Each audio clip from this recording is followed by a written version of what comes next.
Assalamualaikum warahmatullahi wabarakatuh. Waalaikumsalam warahmatullahi wabarakatuh. Perkenalkan, kami dari kelompok Rans Mitali dari kelas Manajemen Proyek Perangkat Lunak AA ingin mempresentasikan hasil UAS kami, yaitu adalah implementasi metode hybrid, lebih tepatnya metode PMBOK dan juga Scrum Agile pada sistem pengaduan masyarakat PT Smart City Nusantara. Sebelumnya, perkenalkan, nama saya Fatsoli Ibnu Mustafa dengan NIM 24115003662. Dan saya Putri Jasmine Salsabila dengan NIM 241150121. Saya Gita Safira dengan NIM 24115021178. Saya Renaldi Indra Saputra dengan NIM 2411501295. Saya Farizal Alfi Pratama dengan NIM 24150110. Oke. Lalu pertama-tama sini ada latar belakang, bisa dijelaskan oleh Gita.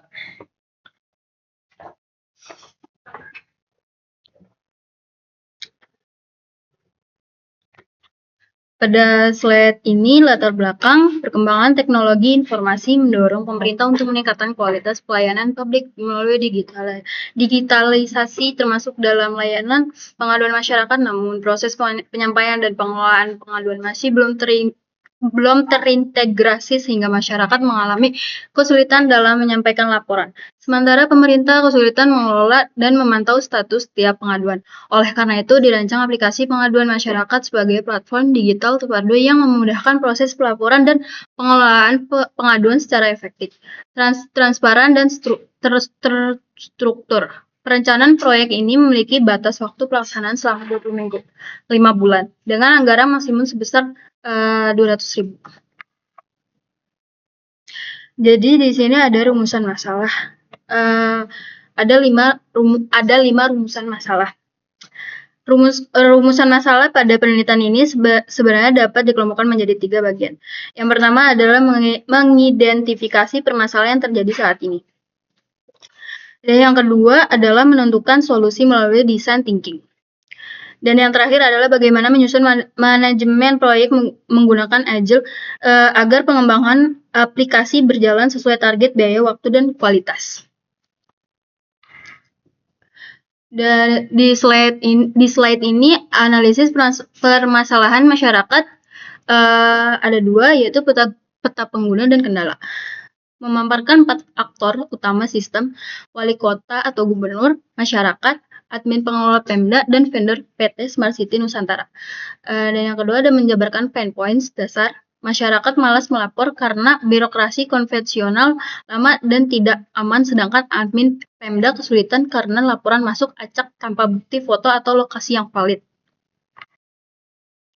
Di sini ada problem statement dan value. Problem statement: ketidakpastian tindak lanjut laporan menurunkan kepercayaan publik. Warga butuh ruang melapor yang aman, sedangkan Pemda butuh alat validasi cepat. Selanjutnya ada value proposition: menyediakan platform aduan terpadu mobile and web yang memberikan tracking, status, transparan, dan fitur pelaporan rahasia, dan yang disebut anonymous mode. Di sini ada tabel pengguna, bisa dilihat penggunanya ada wali kota atau gubernur, masyarakat, admin pengelola, dan vendor PT Smart City Nusantara.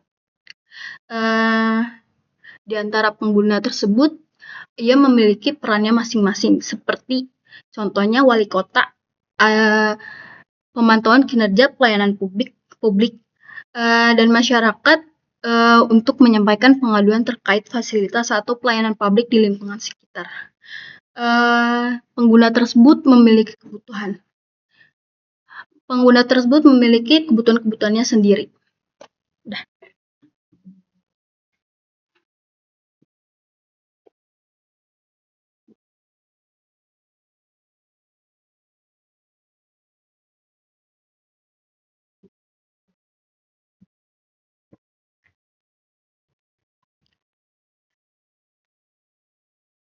Selanjutnya di sini ada analisis permasalahan masyarakat, ide solusi, dan skala prioritas.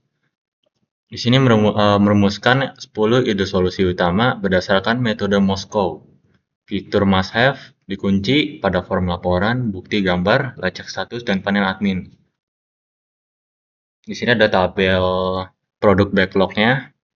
Di sini ada ID buat penomorannya, terus ada produk backlog itu apa yang user mau.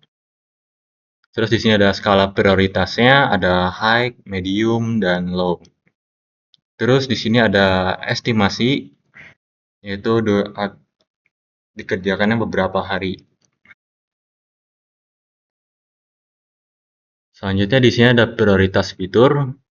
Menentukan fitur berdasarkan metode Moskow dengan fokus utama pada form pengaduan, upload bukti, tracking status, dan dashboard admin sebagai fitur yang harus dimiliki. Di sini dalam tabel prioritas fitur ada prioritasnya, ada beberapa skala prioritas yaitu must have, should have, dan could have. Di sini ada fiturnya, fitur apa saja yang bakal dikerjakan, dan di sini ada alasannya mengerjakan fitur tersebut. Selanjutnya di sini ada sprint planning, yaitu pengembangan sistem dibagi ke dalam beberapa sprint agar setiap fitur dapat diselesaikan, diuji, dan dievaluasi secara bertahap sesuai target project. Di sini ada sprintnya, ada durasinya, ada fitur yang dikerjakan, serta tujuan dari sprintnya. Selanjutnya di sini ada analisis dan perancangan dasar project, yaitu di sini ada identifikasi stakeholder, mengidentifikasi pihak yang terlibat dalam project, yaitu masyarakat, admin pemerintah, wali kota atau gubernur, dan PT Smart City sebagai pengembang sistemnya. Nah, dalam tabel di sini ada jabatannya. Misal di sini yang pertama ada project manager, terus di sini ada pekerjaannya, apa yang project manager lakukan, dan ada waktu pengerjaannya.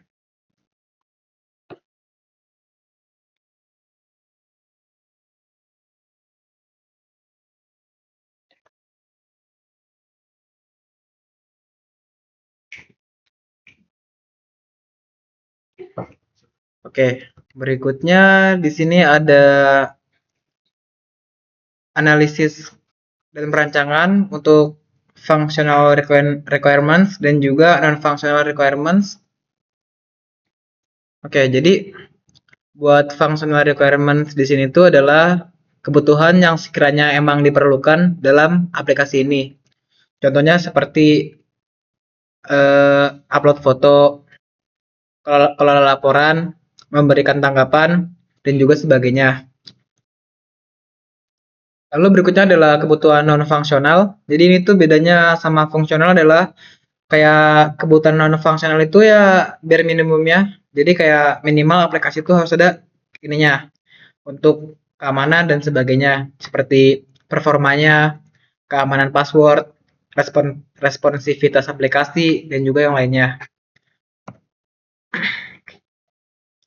Lalu di sini ada analisis perancangan dasar proyek, yaitu untuk telosnya, atau dari segi teknis, ekonomi, legal, operasional, dan juga penjadwalan. Jadi dari teknologi kalau dulu, buat teknologinya ini tuh kira-kira kami tuh membuatnya dari apa dan juga apakah layak atau tidak, dan kami bisa menyebutkan bahwa secara teknologi ini layak.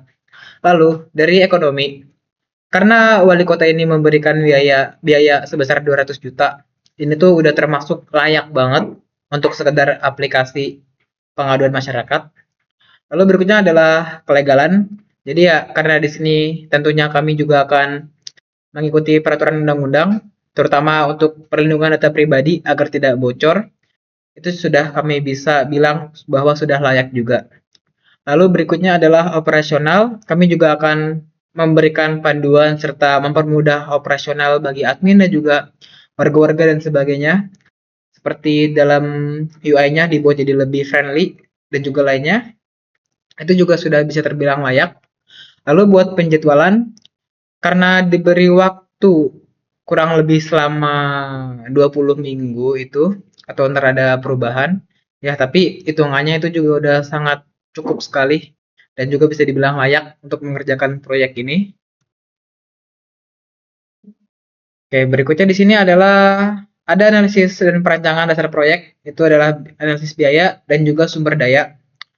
Jadi kan di sini kan kami mendapatkan anggaran sebesar 200 juta. Nah, kami ini membagi rata semuanya, itu untuk gaji dari karyawan-karyawan kami sebesar 72,5%. Lalu ada buat infrastruktur servernya 7,5%, biaya operasionalnya 7,5%, dan juga buat mencegah resiko itu adalah cadangan resiko sebesar 12,5%. Oke, kira-kira di sini adalah perencanaan sumber dayanya. Jadi di sini tuh kami tuh menentukan kebutuhan sumber daya untuk manusianya atau karyawan-karyawan kami. Kami tuh menerapkan sistem penggajian yang kurang lebih seperti ketika project manager mendapatkan anggaran dari wali kota atau pemerintah daerahnya tersebut, maka project manager ini akan membagikan hasil dari gaji-gaji tersebut kepada karyawan-karyawannya atau stakeholdernya. Di sini ada business analysis, UI UX designer, front end developer, back end developer, dan juga quality assurance. Oke, berikutnya di sini adalah wireframe. Jadi ini adalah kira-kira prototype dari tampilan aplikasi yang akan kami buat. Jadi di sini ada form login untuk loginnya. Di sini ada nick dan pin serta perlu bantuan. Nah, kenapa nggak ada register? Karena ini sifatnya aplikasi buat kepentingan daerah, itu hanya udah masuk. Ya bisa dibilang negara. Jadi kalau buat register sendiri itu tuh menurut saya kurang aman karena bakal banyak user-user yang asal daftar. Sedangkan kalau login di sini tuh ya cukup menggunakan nick sama pin dan juga ada perlu bantuan. Jadi ini bisa langsung mengarah ke WhatsApp dari adminnya, admin dari pemerintahan. Jadi ntar diberi panduan-panduan gimana cara daftarnya secara langsung, nggak bisa online. Lalu berikutnya adalah ada dashboard dari warganya. Jadi di sini adalah yang muncul pertama adalah laporan terbaru. Kira-kira dari laporan tersebut itu apa isinya, statusnya apa, terus juga ada bukti gambar-gambarnya, sama dan alamat dan juga tanggal laporan tersebut dibuat. Lalu di sini kan ada jabatan daerah ya. Jadi ini tuh kayak semacam role dia di lingkungan tersebut, entah itu dia sebagai tukang sampah, satpam dan sebagainya. Lalu kalau dilihat di sini tuh ada yang hijau-hijau ini tuh atau yang hitam. Jadi ini tuh adalah tombol upvote. Jadi semakin banyak diklik, semakin naik juga antar nih kepada dashboard pemerintah. Jadi pemerintah tuh bisa tahu mana masalah yang lagi rame dan juga harus perlu diusul secepatnya gitulah. Ini ada searching, kira-kira nggak beda jauh sama laporan terbaru, cuman bedanya di sini bisa buat nge-searching dari laporan-laporannya. Lalu ada buat profil warga. Di sini cuma menampilkan kira-kira laporannya yang sudah terbuat dan juga bisa logout.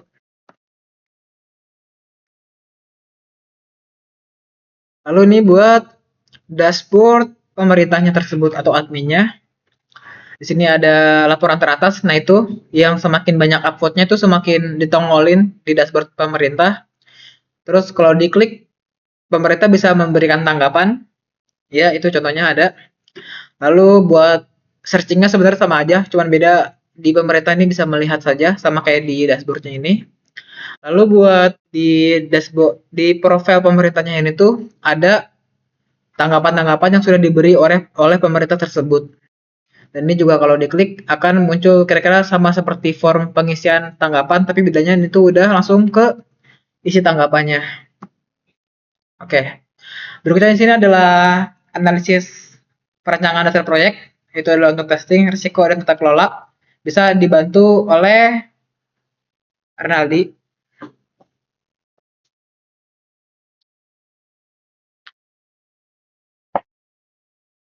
Ya, analisis dan perancangan dasar proyek yaitu ada testing, risiko, dan tata kelola. Yang pertama ada skenario testing, menguji fungsionalitas sistem lewat skenario UAT, nyata dan menerima masukan pengguna, seperti penambahan indikator kekuatan dan kata sandi. Skenario pengujian yang Saya akan memberikan satu contoh, yaitu skenario pengujian. Pengguna melakukan registrasi akun baru menggunakan identitas yang valid. Hasil yang akan diharapkan adalah akun berhasil dibuat dan pengguna dapat masuk ke halaman login. Contoh masukan untuk pengguna, proses registrasi sudah mudah dipahami, namun sebaiknya ditambahkan indikator kekuatan password. Yang kedua ada manajemen risiko, yaitu mengantisipasi kendala server dan perubahan kebutuhan lewat lingkungan staging serta mitigasi yang ketat.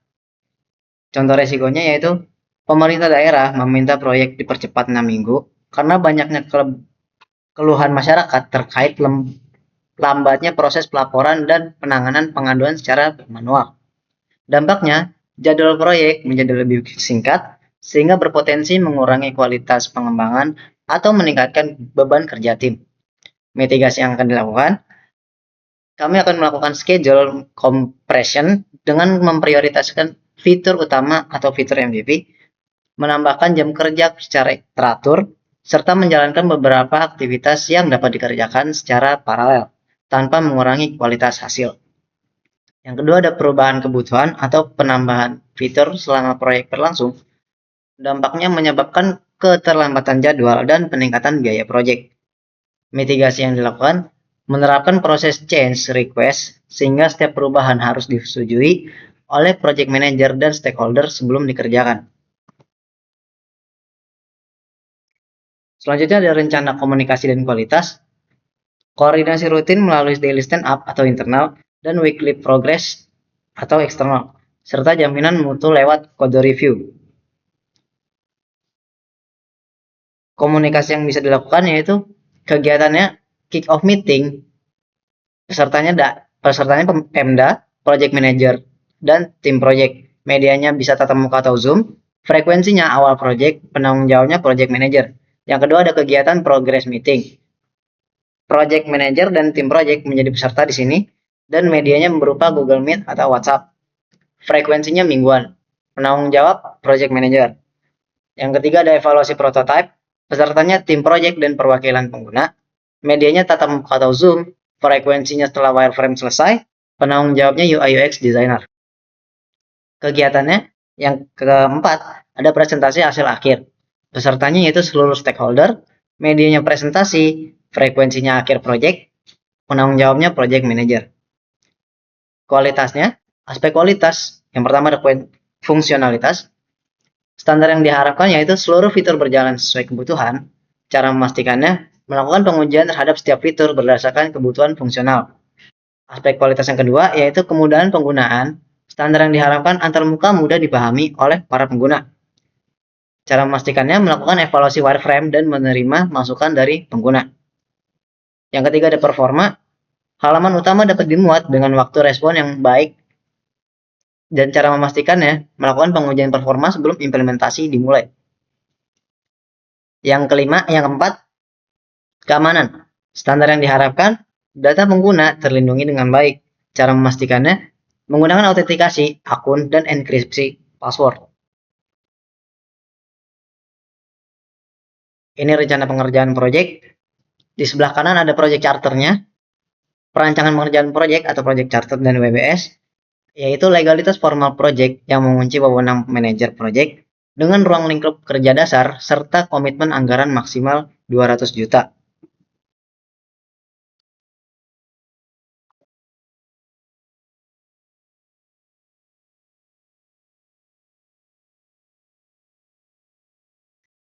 Perancangan yang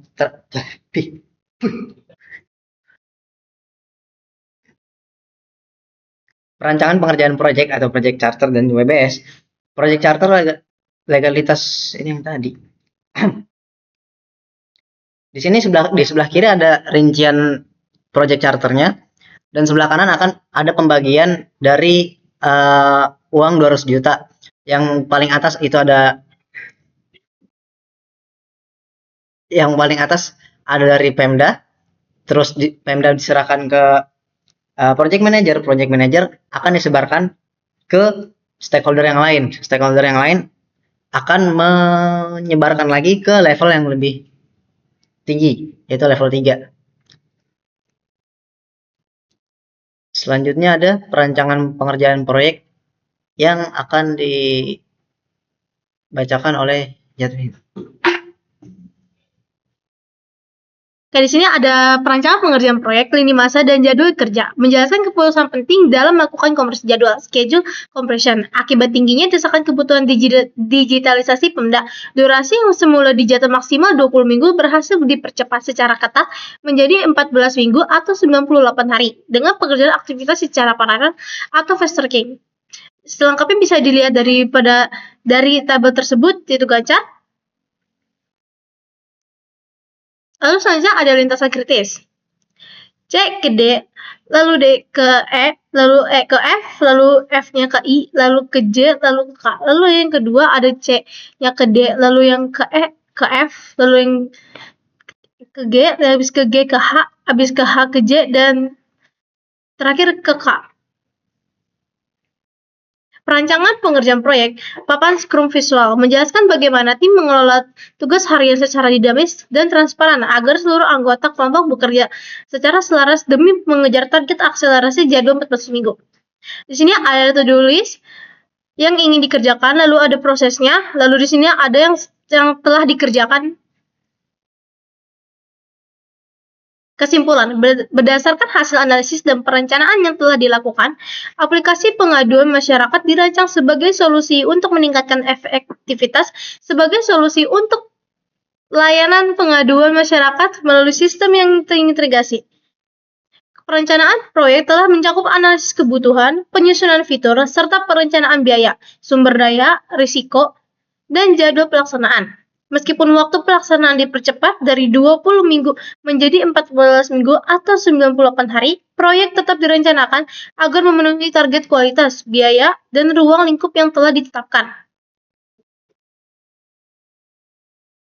Oke, sekian dari kelompok Transmitali. Selebihnya mohon maaf. Wassalamualaikum warahmatullahi wabarakatuh.